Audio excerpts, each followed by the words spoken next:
Coming to you from Beaumont, this is your HouseCall.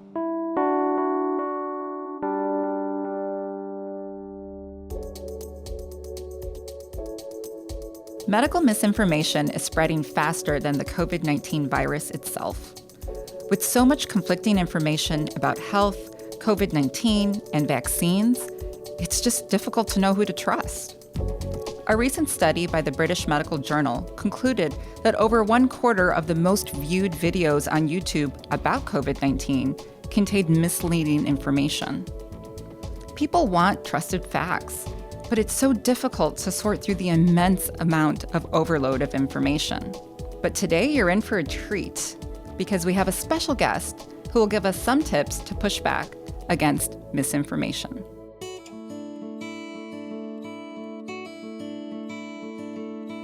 Hello and welcome to the Beaumont HouseCall podcast. I'm Dr. Asha Shahjahan.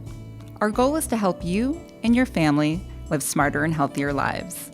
Today we'll talk about misinformation, where it comes from, how to sort through it, and what we can do about it. Joining us today is Mr. Robert Skinner, the Senior Special Advisor in the United Nations Department of Global Communications. Mr. Skinner was the Executive Director of the United Nations Office of Partnerships. He also served as the Director of the United Nations Information Center. He spent 8 years in the U.S. State Department as a Foreign Service officer and was formerly a public defender in Cook County. Rob, thank you so much for being here today. We're so excited to have you to talk about this very important concept about misinformation. Great, Asha. It's such a pleasure to be here with you on the Beaumont HouseCall podcast. As we were just talking before getting started, I'm a Michigan native and actually went to Oakland University, where I know that you teach. And so it's great to be connected and great to be kind of coming home and being back at home. Yeah, it's always great to be in company with fellow Michiganders. So thank you. Can you tell us what exactly is misinformation? And then how is that different from disinformation? Yeah, it's an interesting separation between the two. And, both can be, equally harmful. And, I'll take the disinformation first. Disinformation is something that is spread intentionally. It's bad information that, for whatever reason, a business, a government, a NGO or some entity spreads intentionally, and sometimes it's just to sell a product, to make a profit from people not understanding, and sometimes it's just to shift priorities to some extent. But misinformation is something that our friends spread, our family members. Anyone that's sort of in our networks that we see come across our screens that is in many cases trying to help, but they're just getting so much information.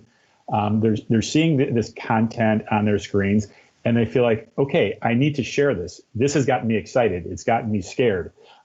It's a miracle cure that someone has found, and I'm going to share it with my networks, whether that's their public networks, that they have on Facebook, or whether it's Messenger, whether it's WhatsApp, whatever the network is that they want to share it on.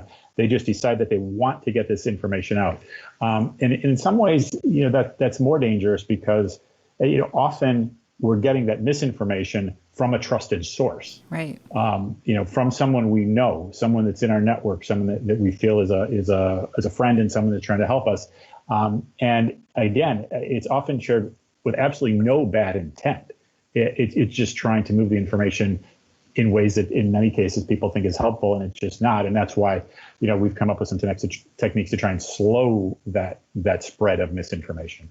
Yeah, and you kind of touched on this about sort of who spreads this false information. It could be, like you said, with malintent from certain organizations, but oftentimes it's just regular people like you and me that end up spreading this information, thinking that it is solid information, but perhaps it is not, or taking things out of context, or just reading certain parts of the article and sending it forward, and then it then spreads misinformation all over. When we look at false information, why does it circulate so fast, more so than almost fact does? Because it's compelling, and because it excites us, and because we feel like we have something that's important and needs to be shared. And in some ways, you give credit to the folks that are producing, the original producers of this content, because they have made it compelling. And what we've seen as we've done some analysis of the content that gets shared, it's something that, it may be an infographic that has what appears to be real data on it that's false, but it looks very, very nice. It's put together nicely, and people say, oh, that must be a legitimate piece of content. Somebody took the time to make this nice graphic design, put these photos in it. I want to share that because it looks like a nice piece of content and it must be good.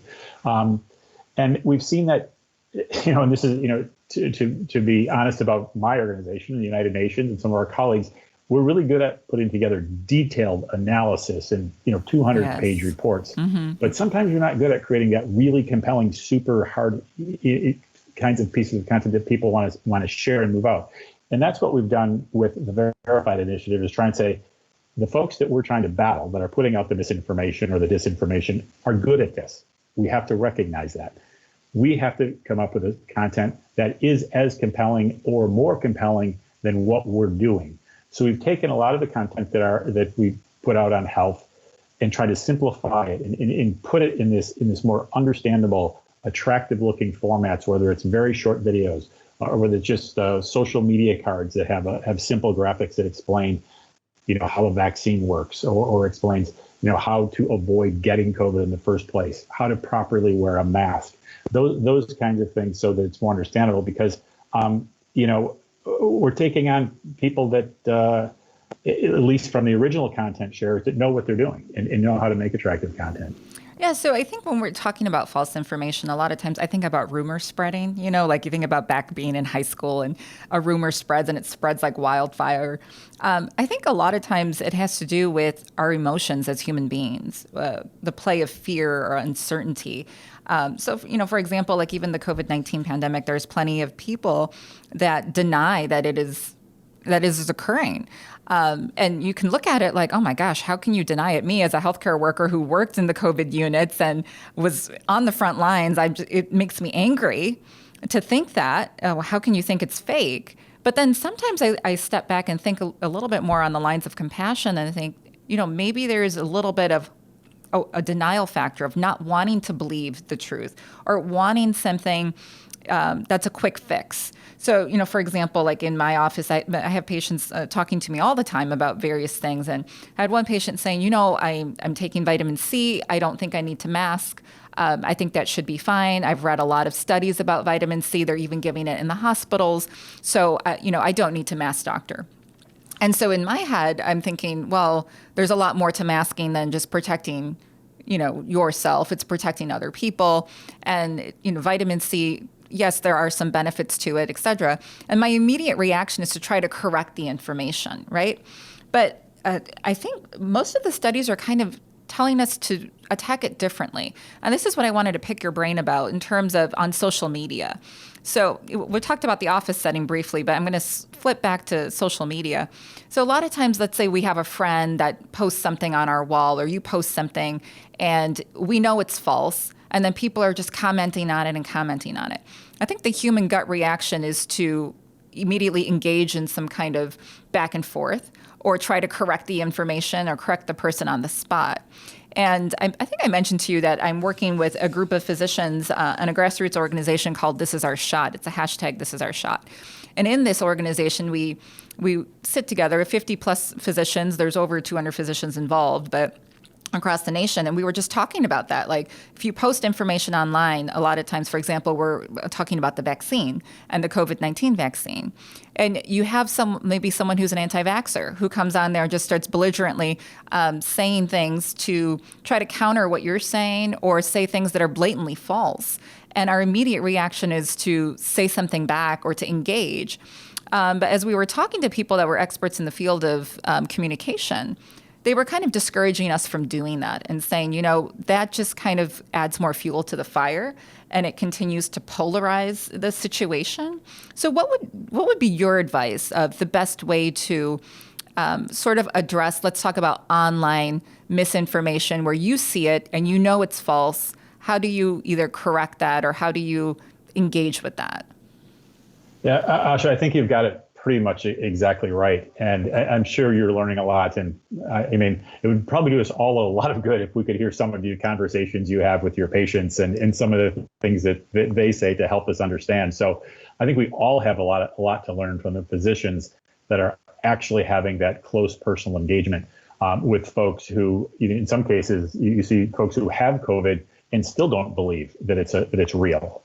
And so that's been a very important part of our conversations, is actually speaking with physicians like yourself and healthcare workers who are on the front lines and seeing just what the beliefs are that are out there, and they're wide ranging. And so, to your point that that it's not always the best reaction to just immediately sort of attack somebody and tell them that they're wrong.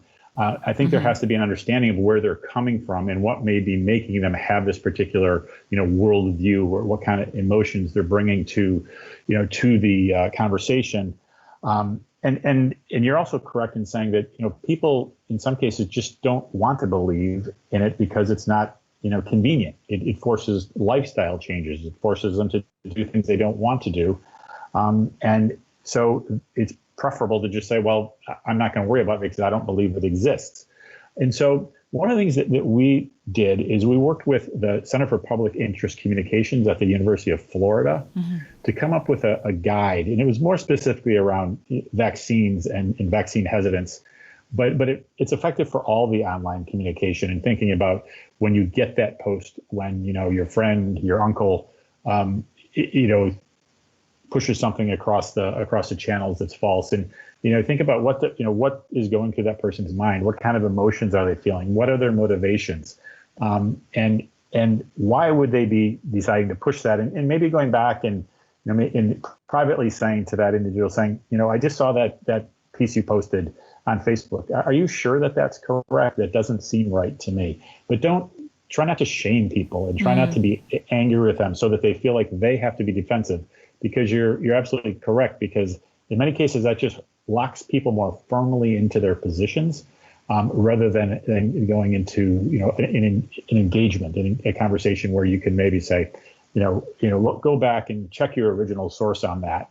Go back and find out when that actually was published. And those are some of the things we're trying to do too, is look at sort of ask people to look at the source of the content, and why would someone send it to you in the first place. What are the date that was actually originally published? I think we've all have, friends, whether it's around the, politics, or whether it's around the COVID, that send you something and you say, well, that seems kind of weird. And I had a good friend who did that to me several months ago, sent me something, and it was dated 2016. And I said, well, that's not accurate. It may have been accurate then, but it's not anymore. And it's honest mistakes often. And particularly folks in our networks. I mean, it's try to have an engaging conversation, and don't create an online battle. Because the other thing that does in some cases, it actually raises the profile of the original misinformation, and it gets it more views. So yeah, can you talk a little bit about like the algorithm driven within social media, and like popularity of posts, and if someone writes something and it's false, and then someone likes it, or someone comments, and the more comments it has and the more views it has, and kind of the social media algorithm, it sort of starts popping up more in people's news feeds, or it starts almost spreading more, regardless of what you're writing in that post. Because a lot of times people don't read the 35 comments that are below. It's bringing more attention to the article. Can you talk a little bit about the algorithm of like social media and what you know about that from your work at the UN? Yeah, and I'll preface by saying I'm not an expert on the algorithms, but I will say that we have, particularly on COVID-19, have had interactions with the social media platforms about the idea that they should be promoting the factual, accurate, science-based content, and pushing that content up. And they've been pretty positive about doing that, and at the same time asking them to pull down content that is obviously false. And I think that's between the political situation and with COVID-19, I think there's a great sensitivity to the fact that this bad information and the proliferation of the bad information, whether it's through the algorithms or other means, that it's actually killing people. that people are getting this bad information and they're dying because of it, and that there is a responsibility that needs to be taken. And so, we continue those conversations, because we know that certainly as we get into the various vaccines that are getting approved and rolling out, as we go into this next phase, this next hopeful phase with the vaccines, that it's going to be critical that the information continue to be accurate, and that the science-based information, the fact-based information about the vaccines gets a priority and gets more views than the bad information that's going to be out there, the misinformation that's going to flow. So who do you think is kind of responsible for stopping the spread of misinformation? Honestly, I think we all are. Mm-hmm. I mean, I think that there's there's the social media platforms who need to take some responsibility. There's all of us that are active on social media and are, and posting things and making sure that information is accurate. And one of the things that we came up with as a campaign, and this was just something we thought we would, having seen some academic research about it, and then we thought we would try and implement a global campaign around it, is getting people to pause when they get a piece of content across their screen. It's like we were talking about. This content is designed to heighten your emotional reaction to it. It's designed to make you feel excited because it feels like a miracle cure, or it's designed to just scare you into taking action because it's some sort of dreadful news about what the next phase of COVID is going to be like, or something like that. And so we decided we would ask people to pause and take care before they share. And we had an actual campaign around it. It's just try to get people to, even in the research indicates that even 4 or 5 seconds of looking at a piece of content helps people take down that emotion, whatever that emotion is, and actually diminish the possibility that they're going to share that content. And we're waiting for some specific research on that, because we've had some research done around it, and we're hoping to have that and publish it out, get it out soon. But the initial feedback we have is that it actually is effective, that it does slow down. I did see, the verified campaign of pause before you share. So I have this funny story. It's actually really not funny, but it kind of is. So, here back in March in Michigan, many healthcare workers were deployed to work the COVID units. And I was one of those physicians. So later on in October, a friend of mine forwards me an article, and it says, all Michigan health workers deployed to work on COVID-19 unit. And I was like, oh no, we got to go. We're doing it again. And I freaked out, and I forwarded it to 2 of my friends, right? And then my friend sends it back to me and says, this is from March 2020. And I just felt so silly. And I was like, oh my gosh, the pause before you share. I did not pause before I shared. I did not check the date of the article or the source of the article. And it's like you said, it's that sensational news headline that kind of catches your emotion, and your immediate gut reaction is like, oh my God, I have to tell somebody, right? Yeah, no, that's exactly right. And so I really liked that initiative with Verified. So let's kind of move into Verified a little bit. So for our listeners that don't really know about what Verified is, can you just talk about what Verified is and how the partnership with the United Nations, and what are some of the outcomes of the Verified campaign? Just the volume of information that comes at us can be so overwhelming in this digital age that we felt like, with COVID-19, we had to take very quick action to put up what our Secretary General, UN Secretary General Antonio Guterres described as the COVID-19 Communications Response Initiative from the UN, that is system-wide, to try and take this on, because it's a global phenomenon. It's not something that's that's just happening in the U.S. or locally, and so we really knew we had to have a global response to it. And that's how we got started, and that's how we created what we have come up with as the Verified initiative, and we're working very closely with sort of a social impact communications entity called Purpose, that's a solid partner, and of course working with partners around the world. So it's just trying to take all the experience we have in effective communications, and implement this project in a way that we're combating in misinformation. And and what we've seen is that there's a misinformation, but as colleagues across the UN system, including the head of the World Health Organization, Dr. Tedros, have said, it's an infodemic. There's just so much information. How do we sort through it and find out what is accurate? when our screens are constantly popping with something new that causes us to take some sort of action in some cases when we shouldn't. Any of the listeners who want to go have a look at the website can go to shareverified.com. It is the website, and it's in multiple languages for users who would like to have it and see it in maybe their own language or their native language. It's 10 languages, actually. And the idea was that we needed to get people to be sharing verified content. We're not trying to create too much content, again, going back to the infodemic, but making sure that we are aware of what kind of misinformation is flowing and combat that with the accurate, factual, science-based content that we're getting from the scientists, from the professionals, from the healthcare workers, like yourself, about what's people need to be doing. And the challenge of COVID is that it's a global, pandemic. And as you indicated, it's the most difficult health crisis we've dealt with, in recent history. And it's certainly the most difficult crisis that the United Nations and the United Nations system has dealt with since its inception in the 75 years that we've existed, because it's happening everywhere at the same time, but sort of in different phases. Mm-hmm. So what Verified is trying to do with getting that, science-based factual information out is track what's happening out there in the different parts of the world and target our content to that misinformation that's there.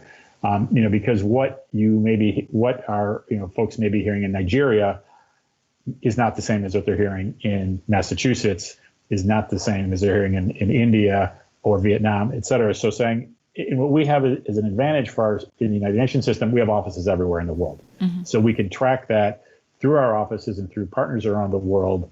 And the idea was to get that information across as many screens as we possibly can.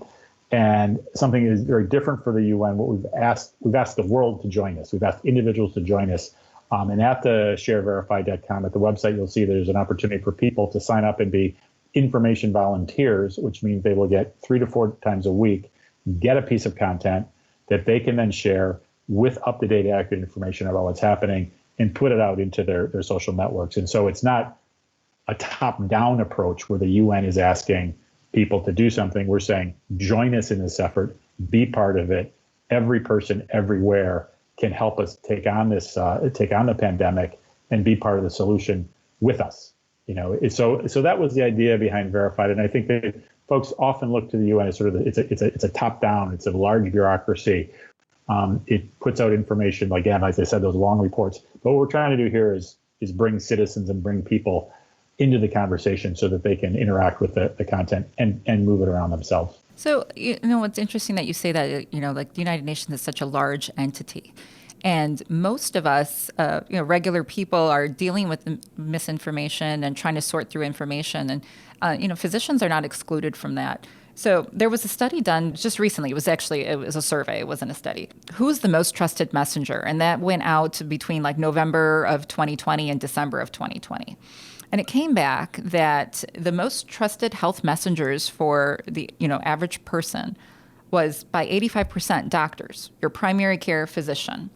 73% was the CDC, the Centers of Disease Control, and 70% was your local health department. 70% was also the FDA, and 68% was Dr. Fauci, and then 58% was the government, right? So with that, me being a physician, that puts a huge responsibility on me as a provider to be able to not only sort through information myself, but to be able to have those conversations with everyday people, the patients, the people that it really affects.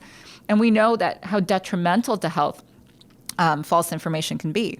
So one story I want to share is that I had a patient that came in who had read about fenugreek. Okay, so she said she's a diabetic, and she said, I read about fenugreek. It seems great. I think I'm going to stop taking my diabetic medication. I'm going to now start taking fenugreek.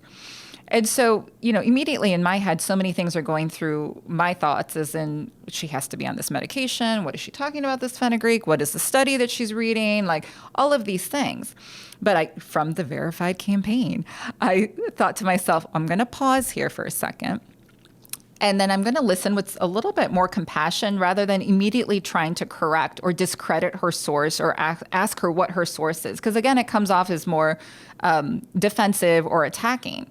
So instead, I just asked her, like, what are your goals for wanting to be on fenugreek? What's attractive about that for you? And, she explained to me that it was natural and that actually her medication was kind of expensive. And so it was a cheaper option for her. And she thought there would be less side effects.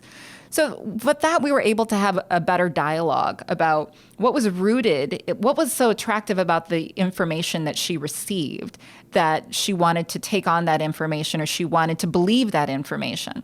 And a lot of times, like you also mentioned, it's not that it's false. Fenugreek actually does help lower your blood sugar, but that's just one piece of it. So you have to know much more of like how bad the diabetes is, how much do you take, and all of these things. And so I feel like for physicians, we have the unique opportunity to be able to discuss these things with our patients. I mean, time constraints are always an issue in the office setting. It's always kind of a stressful environment because you're there because you're sick or one of those things. But we have that unique opportunity to be able to have those conversations.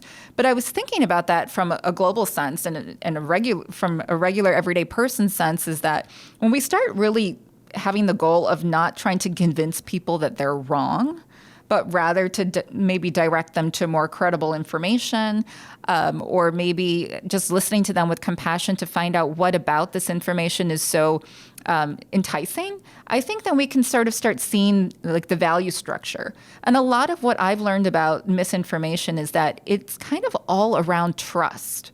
And it's how do you build trust with organizations and individuals and government and entities so that when information comes from those places that they're trusted. And like you mentioned, people are getting information from their trusted brothers and sisters and mothers and fathers and churches and groups.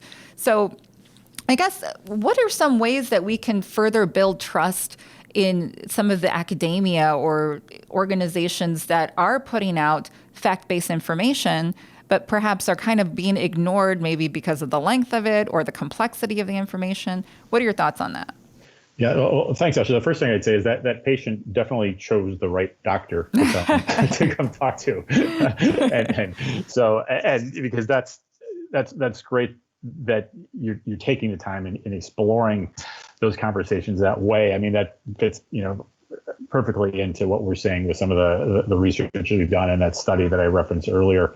About understanding the worldview and why an individual, and in this case the patient, came to this conclusion without speaking to you first, because that would be my advice would be, well, check with your doctor first before you decide you're going to go on or off any kind of medication.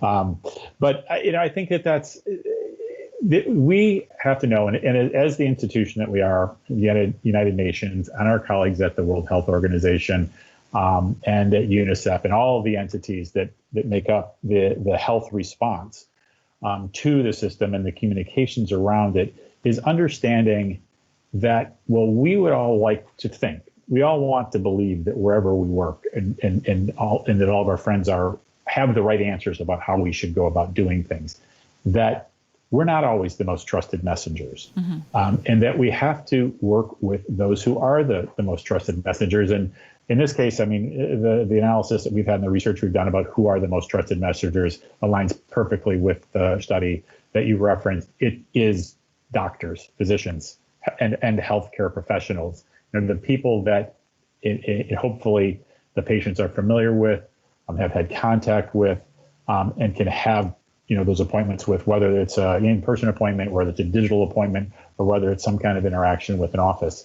And that's one of the reasons as we go into this next phase of our verified work, where we're trying to enhance vaccine confidence, as well as vaccine equity. And I mean, making sure that healthcare workers, particularly across the world, have an opportunity to be vaccinated in the next several months as we get more vaccine production and more vaccines approved to take care of our heroes around the world in the healthcare profession, the ones that have been on the front lines throughout. We think that's absolutely critical. But to use those voices, because you are the trusted professionals. And so if folks, see you getting the vaccine and see their own doctors getting the vaccine, seeing the nurses, like we've all seen on our screens over the last several weeks in the U.S. and different places, we think that can enhance the confidence. And we have to be able to, have real and honest conversations with people who, in many cases, have legitimate fears, concerns about these things, and not just assume that everyone who is hesitant is in the anti-vax movement. Right. I mean, the anti-vax movement is its own special challenge and issue. But there are the folks in the middle who may have watched the process and how quickly the vaccine developed, or maybe hearing different things in your community, and having that real conversation with them, whether it's in person or whether it's through the social channels, and saying, no, here's why you need to take the vaccine. For some people, it'll be, they want to protect themselves. Others, it will be they want to protect their family. Others, it will be, they've come to understand that in their church community or in their workplace, that it's going to be important for them to be vaccinated to take care of all the people that they interact with. So, identifying, what that worldview is, where they're coming from, and the emotion that they're feeling about these things, because these are real emotions, and we should always remember that these are people that we've all been dealing with these challenges. I hate to say that I've had a pretty difficult challenge because I've just been asked to work at home and manage to do it. But people have lost loved ones. People have not been able to say goodbye to their loved ones because of the nature of the COVID treatment and the contagion, which all of which way better than I do because you're on the front lines. But and there are a lot of unknowns, and I think we have to be honest about that too. That things have changed over time, and particularly as we go in with these multiple vaccines that are going to be rolled out, this question about the variants that are hitting, and be able to have that empathy that is critical, and whether that's talking to individuals one-on-one or in small groups, or whether it's putting out messaging that hopefully thousands will see on social. Yeah, I think that's part of the challenge is that in the scientific community, there's a lot of changing information. I think the one thing that I've taken as a lesson about misinformation and disinformation and all of the overwhelming information is that we have to build trust. And I think that especially in minority communities and communities of color, it's important that throughout we have representation, not only in leadership in healthcare industries and public health and government, but including communities in decision making, in having patient voices be heard from various communities. Because I think only when everyone's at the table can we really understand kind of the background, the fears, what are some of the hesitancies, and then what are some of the values and the beliefs of various communities? And culture plays a role in that. So I think although at this point we're in the middle of a pandemic and we have to run with what we have, for looking towards the future about combating misinformation, I think that if you're a healthcare industry or you're a business or you work for a nonprofit or whatever, and you're trying to help disseminate information to your clients and to the public, we have to be able to build that trust before a pandemic hits. Because all of a sudden, if all this information comes out and it's coming from everywhere, everyone's got frequently asked questions, people all have mythbusters, everyone's sending so many things, and no one knows who to trust and who to turn to, so they turn to who they normally trust. And as we mentioned, it appears to be mostly their primary care physicians, or family members or church members or people from their community. So I think that there is something to be learned and said in terms of inclusion and equity, in terms of having everyone at the table in these important decision makings when it comes to things like vaccine rollout, or when it comes to things like trying to put a public health message out there. This has to be inclusive as we try and tackle the pandemic.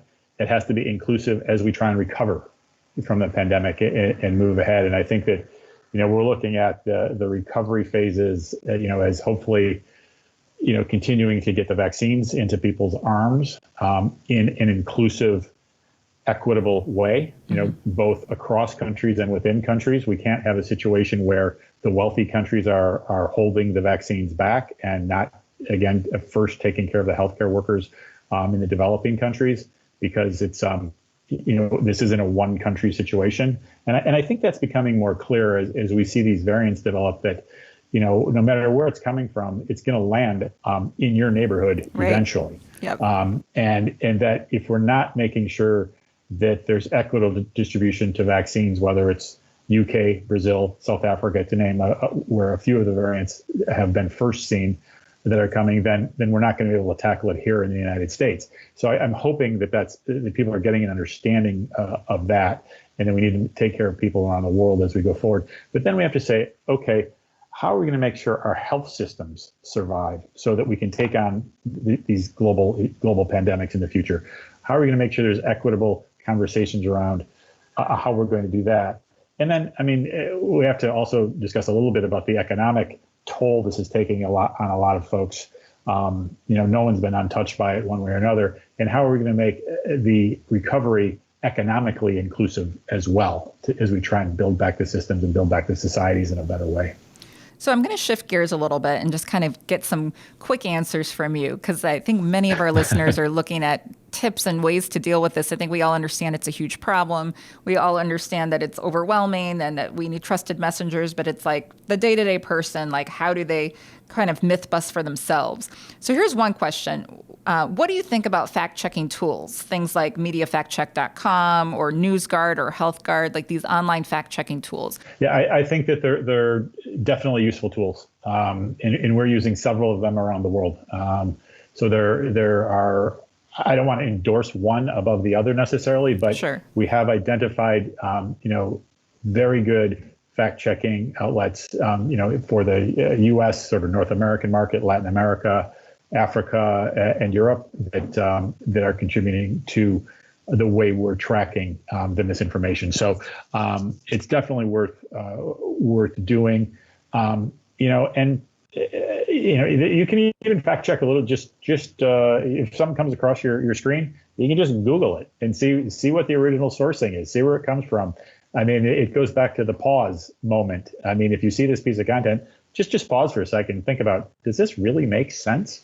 And have a look for yourself. But I know we're supposed to be providing short answers, so I'll leave it as yes. The fact checking, a lot of the fact checking outfits are excellent. Yes. So I actually have a fact checking tool on my computer, and I found it to be very helpful because it puts a green check mark by all verified sources. And so for people who don't know, fact checking tools are developed by people who are not only skilled in the media, so they understand how to have news literacy, but they're also people, public health officials and researchers, et cetera. So I feel like it's a very well vetted sources that help you kind of sort through that. If it's too good to be true, it probably is. If it's like a sensational headline or something like, cure for weight loss, and if it's not in several places more than once. So what I tend to do is if I find an article, I'm like, this is interesting. I tend to put it in a Google search and check the major news networks. And if it's not repeated in any of the major news networks, I tend to look at the website. And on the website of where the information comes from, almost all verified content has an About Us section. And a lot of them sound really, legitimate, like News Today or Health News Today or something like that. They sound very legit. But I think if you can't find the same article or the same content of the article in more than one source and not in the reputable major news network, it's likely to be false. So what are, if you could give us 3 tips on how to sort through misinformation? I'll give some and you can give some. Always check the date of the content. Always check the source, as you just said, Asha. You covered that topic really well. It is exactly right. If you can't find it repeated in a news source that you trust, and if the website does not have a full content on it, you can't find out who's behind it. Like, as you said, there's always an About Us, and then there's always about who we are. And if you can't get that, then it's probably not legitimate. And then it's just, when you're getting content that's from, friends, family, folks like that, think about why they might have sent it or where they might have sent it or what kind of news sources or what kind of sources they're looking at. And be willing to, again, as we talked about earlier, softly ask the question about what they're doing, or where they found the content, so that they maybe can stop it. Again, we don't want to, be any aggressive or combative or challenging with folks on it. You have to consider, their sense of where they're coming from. But it's just a matter of thinking, and again, going back to that pause. People just need to be very thoughtful about the information they're sharing. There's a lot of misinformation out there. There's the intentional disinformation out there sometimes that sometimes comes from what one would think would be reputable sources. So you have to be cautious about that. And just let's all take care of each other as we work through this pandemic, because as we've discussed, Asha, this is something new. It's something different. We've never lived through anything like this. A lot of people have dealt with a lot of loss. There's a lot of grief out there, and we just have to be patient and understanding and do our best to take care of each other. And you're doing that. I appreciate a really great deal what Beaumont HouseCall podcast is doing. The fact that you're taking time to have these conversations, really working hard to educate your listeners and the public. And thank you for what you're doing. And thanks to all the healthcare workers out there who have certainly demonstrated that we would be lost without all of you taking this on. And it's the appreciation that everyone should have for all of you. Oh, Rob, that was so beautiful. And honestly, the work that you guys are doing also in the UN and all the work that you've done throughout your career around crisis communication, I think is very important and helpful. And we're just so honored that you could have joined us here today and share your expertise. So I think some of the take homes is really just be compassionate, even when it comes to misinformation, no matter how angry it might make you or the emotions that might bubble up in you is, we should all be compassionate towards one another. We're all vulnerable to misinformation. You, me, doctors, non-doctors, patients, everyone. And as you said so beautifully, Robert, we're all in this together. Don't forget, podcast listeners, we're working on future Beaumont HouseCall podcasts. Some episodes you might be interested in are the COVID vaccines rollout episode and also the first COVID-19 vaccine episode, where we talk about everything you need to know about the vaccine. We also want to remind you to send along any questions or suggestions to podcast@beaumont.org. In the future, we'll be answering our mailbag. Till the next time, thank you for joining us on the Beaumont House Call. We leave you today with this healthy thought. There's never been a greater need for accurate information. Misinformation spreads online, in messaging apps, from person to person. Its creators use these savvy production and distribution methods that are just trying to outsmart us. But by using some of the tips we learned today, we can be more empowered. We talked about talking to your trusted health professional. Maybe attend a town hall where there's a physician at the table. Avoid sensational headlines. Make sure you read an entire article and not just the headline. Pause before you share. Check the date of an article and make sure you look at the source of where the article was coming from. With some of these tips, we can be more aware, pause, and stop the spread of misinformation. Continue your journey to living a smarter, healthier life. Visit beaumont.org/podcast to access information and resources related to today's podcast.